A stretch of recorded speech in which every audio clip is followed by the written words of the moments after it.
What have we learned so far? That there's a difference between the days of the month and the days of the week, right?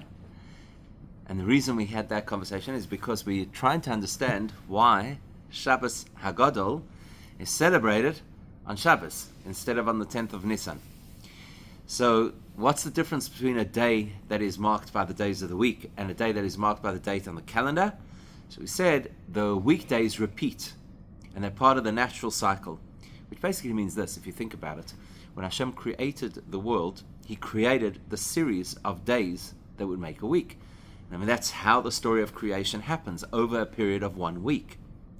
Whereas the idea of special dates on the calendar, those special dates get introduced at different points along the way in history when special events happen. So effectively you could say this. Let's use Pesach as an example. When Pesach happens, then the 14th, well more specifically the 15th of Nisan, because that's the day they actually left Egypt. So the 15th of Nisan now has a new element to it that was not there for the first 2,448 years of history. Up until that point in time, the 15th of Nisan was no different to the 13th of Nisan or the 2nd of Sivan or whatever the case is. It was just a date on the calendar. So any time that a day becomes a special day on the calendar, it's because something happened, and whatever happened brought something new into the world that was not there before. And once we turn a special date into a Yom Tov, then it means the new thing that came into the world that wasn't there before was something supernatural, it was something miraculous. That's why we're celebrating Pesach, because there was the miracle of the Exodus. That's why we celebrate Shavuos, because it's the miracle of Hashem giving us the Torah, which is a supernatural event. It doesn't feel like a miracle in the sense that, that something magical happened. But the fact is, it's a supernatural event. Hashem enters the world and He speaks to humans and He gives us the Torah, etc. So every date on the calendar that became a special date, something new entered into the world. There's some new energy, and it's a supernatural energy. Whereas the days of the week were there right from the beginning, and they just repeat on a cyclic basis. And that means that, every single Friday is the same essentially as the previous Friday and the Friday before that, and all the thousands of Fridays that preceded it. Even though the events of the day are obviously going to be different every single week, but there's no fundamental difference between one Friday and the next. Maybe that's good news for when it's Friday the 13th. So it's really no different to the rest. So what's that got to do with our story of the Shabbos HaGadol miracle? Remember, it's called the Great Shabbos because we said a great miracle happened there. Is there any other time that we speak about a great miracle? This is a trivia question. It's not that Hanukkah, right? Because on Hanukkah we say Neis Gadol Hayasham, that there was a great miracle that happened there.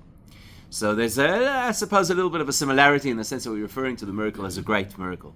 Now, really, if you think about it, all miracles are great, surely. Isn't that exactly what a miracle is? Something which is spectacular, something which is unusual, something which defies nature.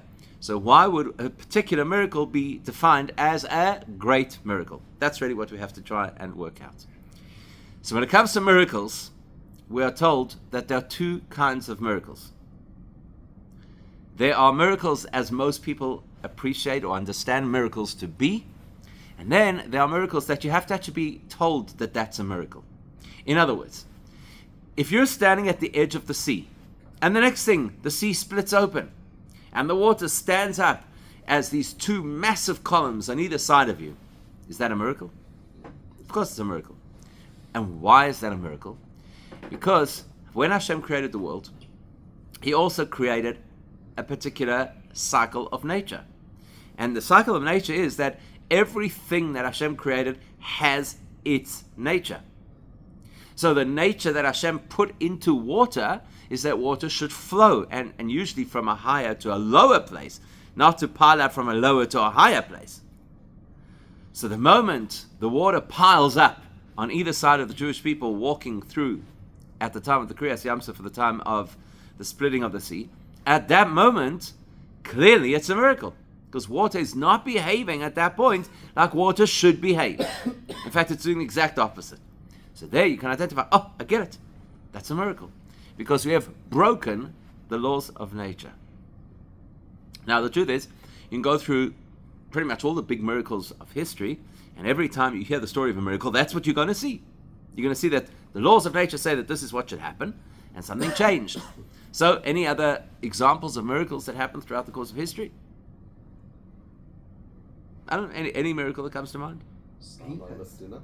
The what? Mount Sinai lifting Mount up. Sinai lifting up.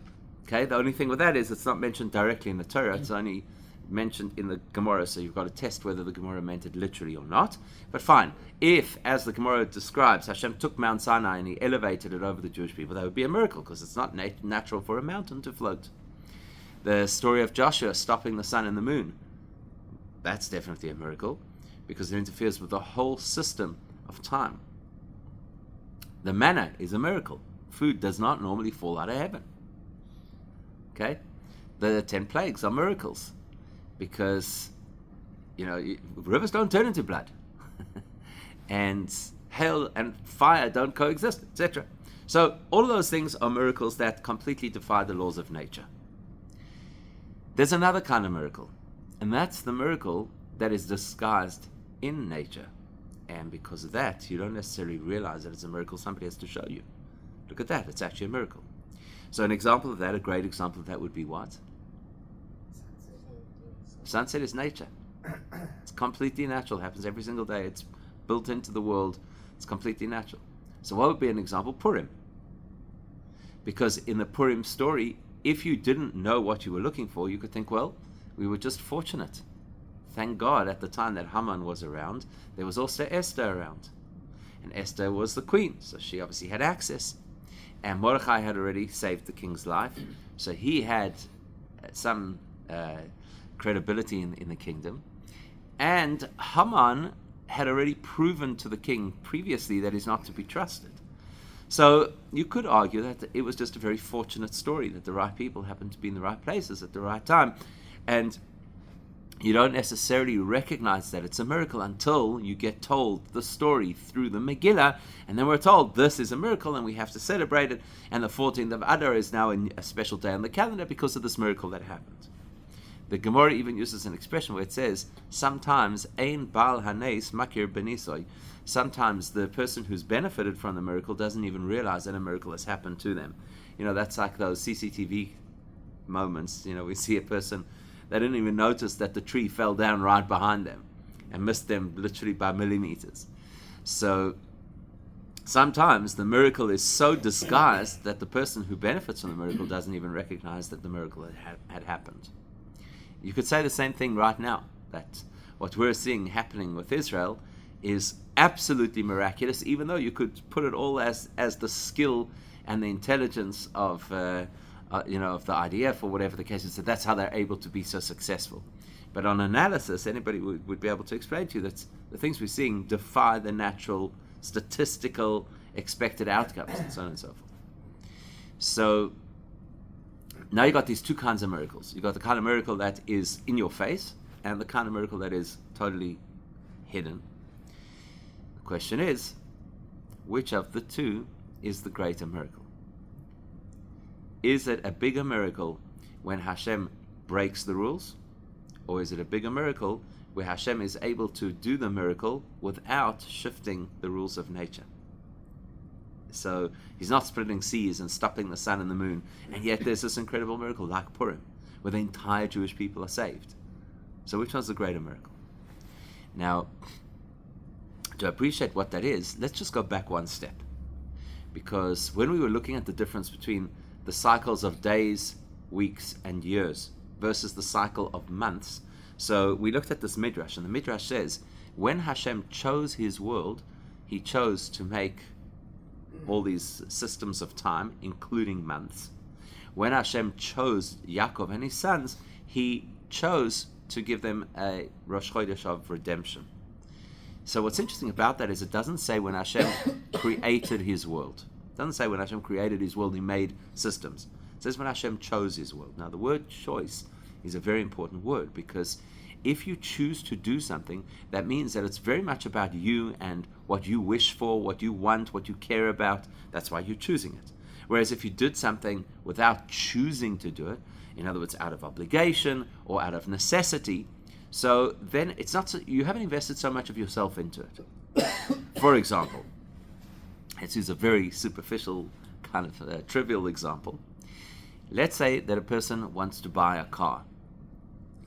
So they go and they buy the particular car that they've dreamt about for the last 6 months. Ever since it came onto the market, this is the car that they wanted. That's their choice. That's quite personal. So let's say that the car that they choose, just for argument's sake, I have to ask Mark for a good brand to use, but let's say that that a person decided they're going to buy this fancy supercar. They're going to buy the latest Ferrari or whatever the case is. So that's their choice, that they wanted the Ferrari instead of the Lamborghini. That's their choice. Now they take the Ferrari onto the road, and they have to drive at 60 kilometers an hour. That's definitely not their choice. Okay, so the implication of choice is that it's something which is very personal to me. If it would have just said that when Hashem created the world, he made a system of time, you could say that was out of necessity. The world has to operate in a particular way. And so Hashem had to make certain rules of nature. But that's not what the Midrash says. The Midrash says that Hashem chose. That means that for Hashem, the rules of nature are valuable. They're not just because we have to have finite beings, and part of being finite is that you're stuck within natural systems and systems of time. This is what Hashem chose. This is relevant. It's meaningful. It's deep, so to speak. It's premeditated. It's not just happenstance. Correct, exactly. But even when something is premeditated, you could say it's premeditated out of necessity. Whereas when you say that somebody chooses something, you're saying, this is what I want. So I care a lot about it. In that case, it's quite useful for us then to realize that any time that Hashem changes the rules of nature, it's not just throwing his weight around and saying, you see, I'm in charge over here, so I'm not limited by the rules of nature. It's also quite personal, because Hashem is the one who decided nature has to work this particular way. And so if Hashem is now deciding that he's going to override that nature, that's quite a shock to the system. It's like, wow. So Hashem is now choosing something that overrides what he already chose. So which is more profound? It's much more profound when Hashem does a miracle without having to change nature. So you can get, so to speak, almost like the two choices working in collaboration. The fact that he chose that there should be a natural system remains intact, and the fact that Hashem wants to do something which is miraculous is also intact simultaneously. That's a greater achievement. That's a higher level than when you're breaking the rules, right? In order to achieve your miracle. Well, let's look at it from a different perspective. Here's another way to look at it. Would you say that the Jewish nation lives in a natural or a supernatural way? If you had to basically look at history, would you say, or maybe I can word it a little differently for you, is the survival of the Jewish people a natural or a supernatural phenomenon? I would say supernatural. Okay, so most people will tell you correctly that is a supernatural phenomenon, because statistically there should be no Jews. Based on all of the attempts at the eradication, God forbid, of the Jewish people, much greater, more powerful empires did not survive, and yet here we are. So it's a statistical improbability, right? And that would lend you to believe, of course, that to be a Jewish person is to be part of a supernatural nation. I think it was Chaim Weizmann, I think, said that Jews do not believe in miracles, we depend on them. On the one hand. But on the other hand, as an individual Jewish person, is my life a supernatural life, or is my life a natural life? In other words, do I have to go out and earn a living? Do I have to care for my health? It feels quite natural, right? So typically, if you had to put the two side by side, a natural option and a supernatural option, you'd have to make a choice. It's either this one or that one, right? That's how most people understand it. So either water is going to flow, which is natural, or water is going to stand up, which is supernatural, but it can't be both.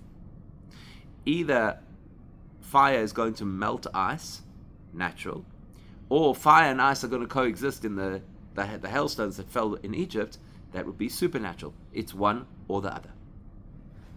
Now here's the thing. Any time that you have a binary choice, one or the other, you're actually saying that both choices are limited. The natural choice is limited because if it doesn't work, it's not natural anymore. right? So the natural choice, the water has to flow, is limited, because the minute water's not flowing, it's not natural anymore. We've broken that rule. But equally, we're saying, if it's a supernatural, so the water is standing up, then that also has a limit. What's the limit? It can't now be doing the natural thing. So even though a miracle is very impressive, and a miracle is very exciting, a miracle also has its limits. So when Hashem performs a miracle that breaks the rules of nature, even though what Hashem is doing for us is something which is supernatural and spectacular and exciting, the fact is, it's not the full expression of Hashem's ability, because it's got limits, and Hashem doesn't have limits. Does that make sense? Whereas, if Hashem performs a miracle, and the way that he performs that miracle is inside the structure of nature, then there are no limits. Because look, nature is working and the supernatural is working at the same time. That's much more of an expression of the fact that Hashem has no restraints, no constraints, no limits. So where do I see Hashem more? Do I see Hashem more where Hashem has to say, we need to stop that to be able to do this? In other words, I have my constraints. Or do we see Hashem more where he says, we could do this and we could do that, even though they're in contradiction to each other, but I can accommodate contradictions, right? So where do you see Hashem more? When the miracle is hidden in nature. That's what I'm going to call the miracle a great miracle. So, when the Egyptians get wind of the fact that the firstborns are all going to die, because that's what they ask all those Jews walking their lambs through the street, and the Jews explain to them that it's the firstborns who are going to die on such and such a date, right? On the night of the 14th, they're all going to die.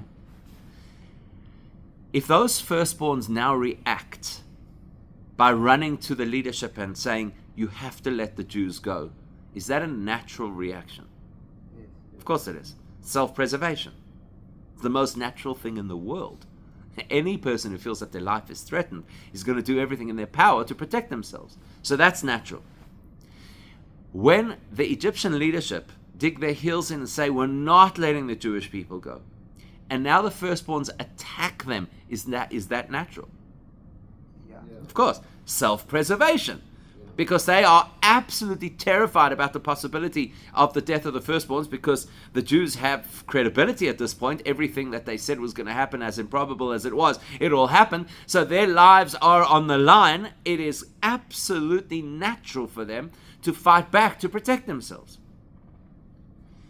Now, the leadership of Egypt, who are now being attacked by the firstborns, if they fight back against the firstborns, is that a natural response? Sure. Of course it is, for exactly the same reason, because now they're being threatened. So when you have two factions who are both trying to protect themselves by trying to get rid of the other one who they see as threatening them, and so they land up killing a lot of each other, that's also a natural outcome. It's exactly what you would expect. So if you observe this event, there's nothing about it that stands out as we broke the laws of nature. No, we didn't. We operated completely within the natural psychology of ordinary humans. Just so happens that that's a miracle. Because the firstborns in Egypt were, in a sense, the elite of Egypt. So they're supposed to represent the value system of what Egyptians care about and believe in. In other words, if anybody in the society is supposed to be supportive of Pharaoh, it should have been the firstborns. Because that's their position in the society. They're the elite. They're the leadership in some respect. So if anybody, it's kind of like the story of when Pharaoh's daughter rescues Moshe from the river. So Rashi says, usually when a king makes a decree, if nobody else follows his decree, at least his family will. And here, his own daughter rescued a Jewish kid. So it's a similar kind of thing. If the Egyptians dug their heels in, naturally what you should expect is that the people who are going to be the front line of supporting them, the IRGC of Egypt at the time, is the firstborns. The fact that they're the ones turning on Pharaoh and the senior leadership, that is a miracle, even though the reason they're turning on them is completely natural. So therefore we call it Shabbos HaGadol, a Shabbos of a great miracle. Now here's another question. What was the direct benefit to the Jewish people because of that miracle? Because the Egyptians had this infighting. What was the direct benefit to the Jewish people? I would Nah. say focus was going to be taken away from you. The focus had already gone months ago with the plagues. Weakening So the of Gemara enemy. tells us that for 9 months the Jews hadn't been working already because the Egyptians were too distracted. Weakening of the enemy. The weakening of the enemy, right? Except that it's irrelevant to weaken the enemy when Hashem is going to, in a few hours after that, completely destroy, okay, maybe a few days because this happened on Shabbos, which was 4 days earlier. He's going to completely destroy the Egyptian empire. So in other words, there is no direct benefit to the Jewish people from this miracle, which only then highlights how much it's just a natural event. Because usually if there's a miracle, the reason we commemorate that miracle is because it somehow helped us. This miracle, so like the Purim story. The Purim story also happens within the cloak of nature, but the reason we celebrate it and we have such a big deal is because it saved our lives. This miracle doesn't even have a value for us as a people.